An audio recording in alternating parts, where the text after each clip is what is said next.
murakoze nk'uko mubibona turi mu myiteguro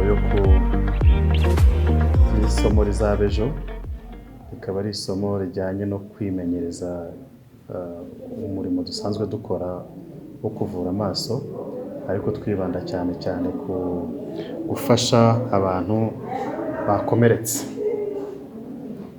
Akaba rero mu by'ukuri umuntu wakomeretse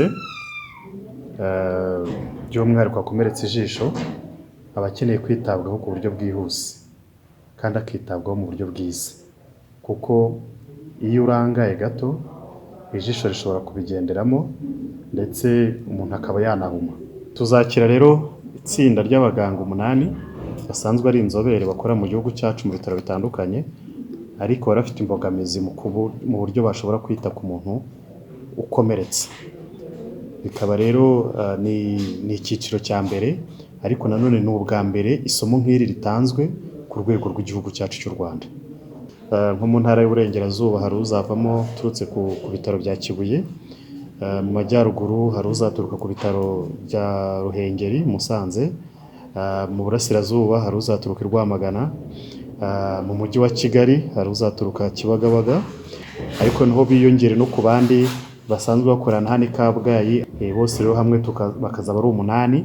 Numva buri ntara irahagarariwe mu rwego kugira ngo ubumenyi bwo kuguma i Kabgayi gusa ubwo bugere no muri abo bandi bose. Kabgayi ubwayo ni ibitaro muri iki gihugu navuga biri ku rwego rwa mbere mu buryo bwo kuvura, ariko noneho n'uburyo bwo gusakaza ubumenyi.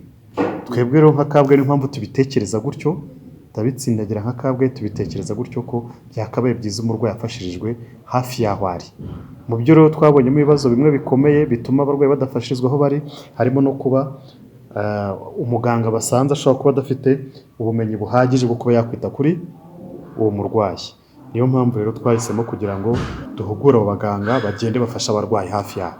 Turizera neza yuko umuganga wese uzakorera amahugurwa azava ahangaha afite ubumenyi n'ubushobozi byo kwita ku murwayi ugize ikibazo icyo ari cyo cyose cyo gukomereka kandi mu buryo bwihuse. Dr Theophile na Dr Michael twagiye gufata amahugurwa natwe yo kwigisha abandi. Twebwe babiri nitwe tuzaba dufasha abandi kugira ngo babashe kubona ubwo bumenyi buhagije bakeneye.